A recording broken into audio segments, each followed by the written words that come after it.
Muy buenos días amigos allá en España, bienvenidos a su programa Visión Global. Nos estamos en este instante, son las 11 de la mañana aquí en México, 16 horas, 18 horas, perdón, allá en España. Les mandamos un fuerte saludo. Mi nombre es José Ricardo Rangel y bueno, pues vamos iniciando cómo está pues partiendo los mercados de valores aquí en México y es que están en terrenos positivos. El índice de precios y cotizaciones está en terrenos positivos, 52,349 unidades. Esto, pues vaya, recordemos que hemos tenido un nutrido pues escenario, sobre todo en el tipo de cambio. Vámonos rapidísimo a ver cuál es el que está sucediendo el día de hoy. Y es que, bueno, pues el tipo de cambio está en 19 pesos con 11 centavos. Esto, bueno, pues reitera este denominado, ya lo habíamos platicado aquí en Visión Global, el denominado superpeso. Tenemos variables, sobre todo originados en la política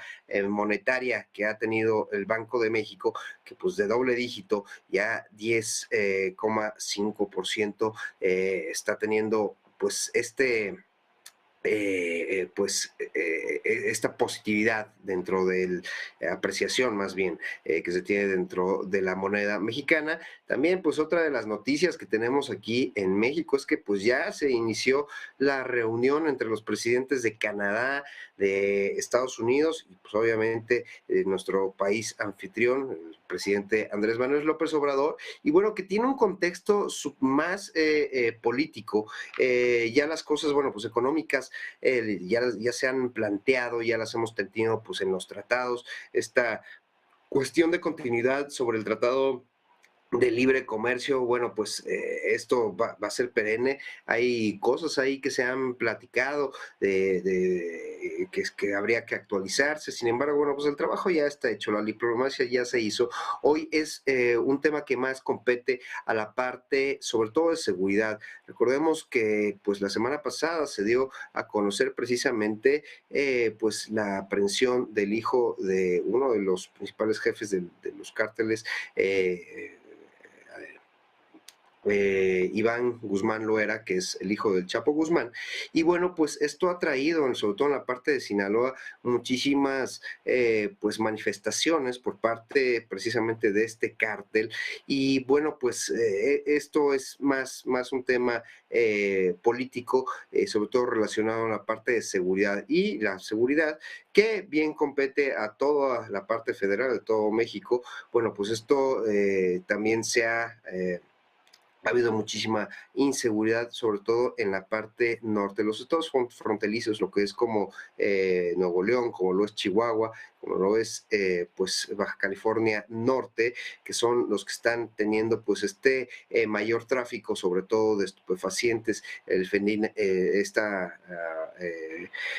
químico, ¿no? Que se está utilizando pues para diluir las drogas. Bueno, pues es muy importante ver qué uso se le, o más bien las restricciones que se van a pretender, sobre todo relacionadas en todas las fronteras, tanto la canadiense como la norteamericana. Y bueno, pues eso es lo que está aconteciendo el día de hoy, sobre todo en materia de seguridad y de política en México. Pero vámonos con los números, ¿les parece? Si vemos cuáles son las empresas, las emisiones que están teniendo pues sus principales movimientos. Y es que aquí estamos teniendo en el índice de precios y cotizaciones, tenemos a Grupo Electra, esta empresa relacionada en la parte de comercio. Bueno, pues está teniendo esta 2,08% a la alza. Por otra parte, también tenemos a Grupo México. Grupo México, esta empresa relacionada, pues tiene mucho que ver también con la interconexión, la parte de ferrocarrilera, y también tiene que ver la parte de extracción de minas. Esto está teniendo el día de hoy un 1,82, 1,85 en este momento a la alza. Por otra parte, Sites, que recordemos que esta empresa, pues que se escindió de América Móvil, que está muy relacionada precisamente refiere a la parte de interconexión, sobre todo la parte de antenas muy puntual, 1,54 a la alza, se mueve ahí con su parque. Ella sí es pues la empresa, recordemos que América Móvil está sobre todo muy correlacionada dentro del índice de precios y cotizaciones, está en terrenos positivos, 1,23 a la alza. También podemos ver la parte de Megacable, por otro lado, que es la competencia, esta parte de interconexión, la tenemos en terrenos negativos, 2,27 a la baja, seguido de Grupo Financiero Banorte. Grupo Financiero Banorte, que recordemos que pues uno de los principales grupos financieros aquí en México, y que pues tiene su origen netamente en una parte familiar, con 1,94 a la baja, seguido también con Qualitas, esta empresa de servicios de seguros, con 1,54 a la baja, y finalmente tenemos a Grupo Carso con 1,52 a la baja. Vamos a ver un poquito la gráfica, sobre todo que ya hemos platicado sobre esta comportamiento de esta emisora, y es que pues vaya, ha tenido esta tendencia alcista dentro de los últimos 6 meses, desde septiembre, que pues tocó ahí el frecuencia relativa. Vamos a ver precisamente, vamos a relacionarla en este instante con esta frecuencia relativa, y aquí podemos ver precisamente que el mes de septiembre, bueno, pues agarró estas señales de sobreventa, y aquí, bueno, pues ha tenido esta constante señal de constante recuperación, sobre todo en el precio de la acción. El día de hoy, bueno, pues cotiza en 89 pesos con 36 centavos, a pesar de estar a la baja dentro del informe del día de hoy. Muy interesante lo que está haciendo Grupo Carso, que también está muy relacionado a la construcción, y ya hemos platicado aquí en Visión Global cómo se ha comportado el sector construcción. Y bueno, pues así los mercados financieros en México, las noticias en México, y vámonos con nuestro querido amigo, al que le doy la bienvenida y un gran abrazo, sobre todo deseándole lo mejor para este 2023. Gerardo Herrera Villanueva, director de comunicaciones de Rismatic Financial Institute. Bienvenido nuevamente con nosotros, mi querido Gerardo, gracias por estar aquí en Visión Global. José Ricardo, un gran saludo desde México. Buenos días en México, buenas tardes en España. Muy feliz año a todos nuestros amigos del otro lado del océano. Y bueno, pues iniciando este año que pinta para seguir siendo un año complicado, un año con retos. Tenemos muchas noticias alrededor de las decisiones de tasas, el nivel de inflación, etcétera. Y bueno, pues justamente el dolor de cabeza de los mercados financieros y de la economía en general, de los gobiernos, la inflación. Vamos a comenzar revisando los últimos datos de inflación en México, como veremos en un momento en pantalla. La inflación de México en diciembre del 2022 se situó en 7,82. Ya registra un mes más a la baja. A ver, sigue siendo una inflación alta. Recordemos eso muy bien. México está acostumbrado a inflaciones entre 3 y 4%. Entonces, esto sigue siendo inflación alta, pero ya no estamos en los niveles que se acercaron al 9% hace unos meses. Entonces, muchos economistas en México piensan que la inflación ya tocó techo, va a seguir alta todavía parte del año, tal vez empiece realmente a bajar hacia segundo semestre, pero su nivel va a ser cada vez menor. Entonces tenemos una inflación alta desacelerándose. La única cuestión, y creo que se aprecia muy bien en el cuadro, la única cuestión que es un poco preocupante es que la inflación subyacente, que recordemos que es la inflación de los bienes duraderos, de esos bienes que no son alimentos, energía, etcétera, de esos bienes que cuando suben o bajan de precio tienden a permanecer ahí. No es como los alimentos que pueden estar subiendo y bajando de precio de un momento a otro. Bueno, pues la inflación subyacente está por arriba de la inflación general. Normalmente, la inflación subyacente debe estar por abajo de la inflación general, y la inflación no subyacente, la de los alimentos y energía, está por arriba. Pues en México tenemos la situación exactamente a la inversa en ambos componentes. La inflación no subyacente, alimentos, va a la baja.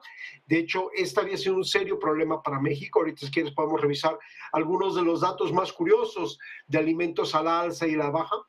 esta inflación realmente está disminuyendo. Parece que algunas de las medidas implementadas por el gobierno mexicano para controlar el alza de precios pues están empezando a surtir efecto, lo cual es muy buenas noticias. Pero como decía, esa inflación subyacente, bienes duraderos, sigue alta y el problema es que cuando la tienes alta, eso puede hacer que tarde más en bajar la inflación general. Entonces, son noticias mixtas, en general es bueno, pero con algunas señales de preocupación, ¿sí? Esa inversión de valores entre inflación subyacente y no subyacente. Oye, Gerardo, tenemos precisamente quienes están dando pues esta ajuste a la inflación. Se hablaba mucho de consumo, estaba por ahí de doble dígito. ¿Cómo estamos? ¿Quién está dando el dato positivo y quién es el dato negativo? Bueno, yo te diría, las buenas noticias fueron justamente, por ejemplo, que el gas doméstico bajó, que la gasolina bajó ligeramente, y también el gas doméstico natural, que es diferente al LP, bajaron. Eso fue muy buena noticia. Además, justamente en el momento en que pues, México está en invierno, obviamente no es como el invierno europeo, pero sí creo que es bueno recordar a nuestros amigos en Europa que México tiene zonas del país muy frías, porque son muy altas, sin ir tan lejos. Ciudad de México está a más de 2.000 metros de altitud. Entonces, sí sufrimos los fríos. Sí es una época en que en muchas partes del país se consume más gas. Es bueno que haya bajado el precio del gas al momento en que aumenta la demanda. Y también algunos alimentos que eran fundamentales. Por ejemplo, el aguacate ya bajó, la naranja, la papaya, alimentos en los que México es rico, sí en producción, pero que habían estado a la alza, precisamente por la tendencia internacional de las commodities. Lo que sí subió, sí tenemos todavía algunos elementos de la canasta básica, como lo llamamos aquí, que subieron, por ejemplo, el chile serrano. Imagínense a nuestros amigos en España, algo tan tradicional para el mexicano, el chile, como en España serían las patatas. El chile subió 40% en un mes, para que nos demos una idea, ¿sí? Entonces, también hubo subidas en servicios turísticos, pero es normal, porque justamente diciembre y enero pues son una de las épocas de mayor demanda de los servicios turísticos, tanto nacionales como internacionales. Y entonces sí hubo algunas subidas en algunos servicios, por ejemplo, restaurantes y similares, José Ricardo, también subieron, pero afortunadamente compensaron más aquellos productos y servicios que bajaron que aquellos que subieron, y por eso tenemos una inflación general alta, pero a la baja. Y algo, pues, si me permites, Gerardo, yo me di cuenta, tuve la oportunidad de salir, ayer estábamos haciendo la transmisión en vivo allá en el estado de Puebla, y nada más una invitación a todos nuestros amigos, sí sean muy cautos precisamente porque sí las cifras que se están dando pues de servicios, sí hay una volatilidad muy impresionante, algo que detecté entre servicios pues turísticos, restaurantes y demás, de un lado a otro y hasta en los mismos mercados, que es muy curioso verlo. La verdad es que yo nunca había visto tanta volatilidad en un mercado que pues aquí les llamamos pues mercados base, mercados donde la gente va a comprar las cosas y también a comer, a degustar pues la comida tradicional, impresionante que hasta 50% pues de los precios. Entonces hay que estar muy cautos aquí para los amigos que nos visitan desde allá, desde España, en la parte turística, y que haces muchísima referencia aquí, Gerardo. Oye, Gerardo, y también la otra cuestión, en la parte, sobre todo de... tenemos una situación con la Junta de Gobierno, la decisión de la política monetaria para mitigar precisamente esta inflación. ¿Cómo vamos? ¿Qué es lo que sucedió precisamente con Gerardo Esquivel? Bien, para dar un poco de contexto a nuestros amigos en España, uno de los subgobernadores del Banco de México no fue ratificado, Gerardo Esquivel, que había sido además una voz un poquito discordante, no estaba a favor de subidas de tasas de interés tan altas. Si en varias ocasiones, si los demás miembros de la Junta planteaban 75 puntos base, él planteaba 50. En más de una ocasión indicó que la Junta de Gobierno del Banco Nacional de México no tenía que seguir o espejear las decisiones de la Fed, porque prácticamente hasta el día de hoy el Banco de México está espejeando las decisiones de la Fed. Entonces, era un poquito la voz discordante, no fue ratificado, lo cual pues llama un poco la atención, pero bueno, es parte del normal proceso de renovación en cualquier de estas instituciones. Lo que ha llamado un poco la atención es que ya la Secretaría de Hacienda, que vendría siendo nuestro Ministerio de Finanzas, propuso la candidatura como reemplazo de alguien, ¿sí? Omar Mejía Castelazo, para la Junta de Gobierno. Y bueno, pues hay una discusión, es indiscutible que hay una discusión, artículos, etcétera, de si realmente tiene la experiencia y la preparación. No necesito decir lo importante que es el Banco Central para un país, para cualquier país del mundo. Sí, es el que maneja la política monetaria, el que determina las tasas de interés. Y en estos momentos que tenemos inflaciones altas alrededor del mundo, los bancos centrales tienen un papel fundamental. Ha habido mucha discusión sobre el papel de la FED, las decisiones de la FED. Bueno, en México, más allá de las decisiones del Banco de México, pues obviamente la renovación de uno de los puestos ha generado discusión, porque Omar el Mejía Castelazo, el candidato propuesto por nuestro Ministerio de Finanzas, que es la Secretaría de Hacienda, por decir algo, hay ciertas cosas en currículum, pues han llamado la atención. Él termina los estudios de licenciatura de Economía en 2004, pero se titula hasta 2018. Entonces, pasan 14 años para que adquiera el grado. Entonces, eso, bueno, pues ha dicho, pues prácticamente está recién titulado, ¿sí? Tiene un poquito más de 4 años, y aunque su currículum indica que tiene especialización en economía monetaria y financiera, no hay como tal ningún estudio, ningún diplomado, nada que fundamente eso. Entonces, en resumen, hay discusiones de que tenga el currículum y la experiencia para ser uno de los hombres que define la política monetaria del país. ¿Sí? Entonces, seguramente veremos mucha discusión sobre esto en los días, simplemente dejarlo en la mesa. Hay discusión sobre la idoneidad del candidato. Oye, Gerardo, ¿y tampoco existe cuál ha sido el trabajo de Omar durante todos estos años? Exactamente, porque ha tenido puestos en administración pública, ¿sí? Y de hecho ha asistido a la Junta. Pero bueno, él fue investigador adscrito justamente a una de las subgobernadoras, a Galia Borja, desde el 1 de marzo de 2021, o sea, un poquito más de un año. Entonces, pues se dice, eso no cualifica realmente como experiencia, amplia experiencia en política monetaria. Previamente estuvo en otras instituciones, en la tesorería de la Federación, fue subtesorero de operaciones, pero vaya, cuestiones operativas, incluso en la labor de cómo se asignan o cómo se distribuyen los recursos para los programas sociales, lo cual todo es muy bueno, pero no es como tal un currículum de política monetaria. ¿Sí? Y obviamente el gobernador y los subgobernadores del Banco de México tienen que tener no solo experiencia, tienen que ser magistrales en política monetaria. ¿Sí? Creo que es una obviedad recordar lo importante que la política monetaria es, sobre todo en momentos como el que estamos viviendo y que seguiremos viviendo. 2023 se presenta todavía como un año con desafíos para la política monetaria y para la inflación alrededor del mundo.